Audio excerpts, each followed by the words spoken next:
Well, let's see what the delivery guy brought today.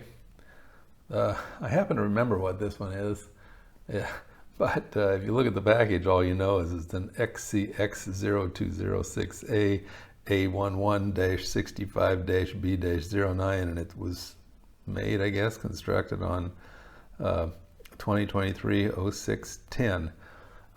Yeah, this is supposed to be a metal detecting wand, so I guess I can search my friends when they come over to the house to see if they're packing heat or something.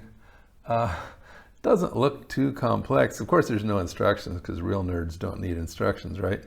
I see at least 3 transistors, a sounder, some capacitors. I don't see any ICs. I see a switch and a battery holder. Okay, so let me go assemble this and we'll see if it's worth buying. While the soldering iron's heating up, let's go over and look and see what we got. I mean, the circuit board, I can see why they think you don't need instructions because the circuit board is pretty well marked. I mean, obviously this is the battery holder. This is the electrolytic capacitor right there. The switch there. The variable resistor. The 2 fixed resistors right there. These 104 capacitors there. 3 transistors. The 222 capacitor, yeah. So that would be these, and another one there. So yeah, and the parts match. Here's the battery holder, the 2 electrolytics, the sounder, the 3 transistors, the variable resistor, switch, these 2 caps, electrolytic cap, and then 2 resistors. So yeah, all the parts are here, and the board is pretty well marked, so nothing left to do but to go out and solder it. Here it is all soldered up. We'll get in even closer, but I noticed when I was finished that nowhere does it tell me what type of battery it takes. I guess they assume all these button batteries are the same. The thicknesses definitely vary, so I guess it's trial and error. I don't see any parts on here that are particularly voltage sensitive, so I know some of these button batteries they range from 3 point something to mid 3s. So yeah, low 3s to mid 3s. Yeah, pretty simple. I did not have any problems putting it together. Everything is very well marked. The components seem to be okay. The resistors are gold banded.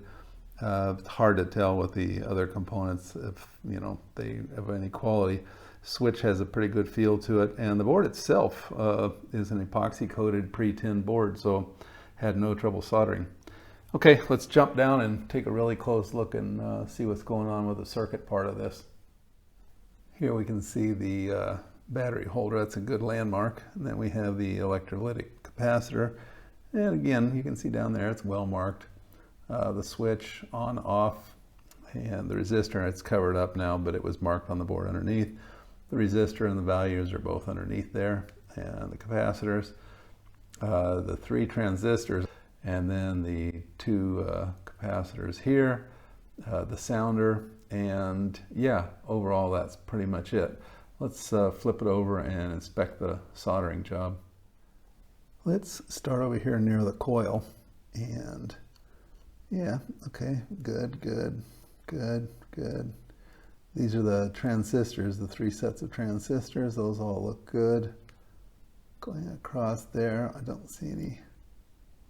Those are good. There's the switch. Okay. And the battery, a little dirt there, but still should be good. Okay, overall soldering is we'll give it a passing grade. I've got a few odds and ends here, small items to see if we get attacked. I had to run out and buy a battery. It says in the instructions, actually it says where I bought it, that it takes a CR2032. We'll pop it in here, and okay, there it is. Power it up for the first time. Power it up for the first time. I hear nothing. I hear nothing. Okay, there it is. There's an adjustment on the top.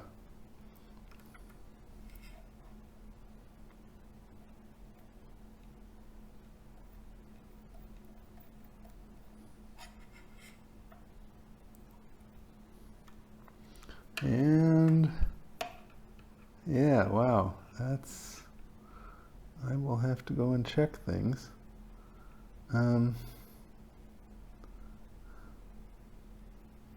That is not good. Yeah, okay, well, I'll be back shortly. Well, this might be the problem. There are two coils and they run inside each other, and it appears that they are shorted right there in that spot. I'm going to take a knife and try to separate them, but we'll see what happens. Let's snap it on. I got through that bad tracing, the short on the tracing, and yeah, it sort of works. Let's try this coil of copper. No. How about the safety pin? No. Small screw? No. How about my forceps? I'm laughing because you literally have to be within like a millimeter of the object. Maybe, I'm exaggerating, it's probably 3 millimeters. Yeah, it's a good 3 millimeters, maybe 4, before it beeps. So if you're trying to find steel or iron, it only seems to work with ferrous metals. It doesn't work with the copper. Yeah, if you're going to be that close, you might as well use an ohm meter if you're looking to detect ferrous materials. So yeah, I'm going to say this is kind of a bust. It's an easy project to solder together, but frankly, it's kind of disappointing that I don't know, it just doesn't work very well. It's not very practical to have something that you have to be within a few millimeters of it for it to detect. So, okay, well that was it for this cute little project. Put it together, bought it so you guys don't have to. Okay, hope that was interesting and useful in your DIY electronics projects.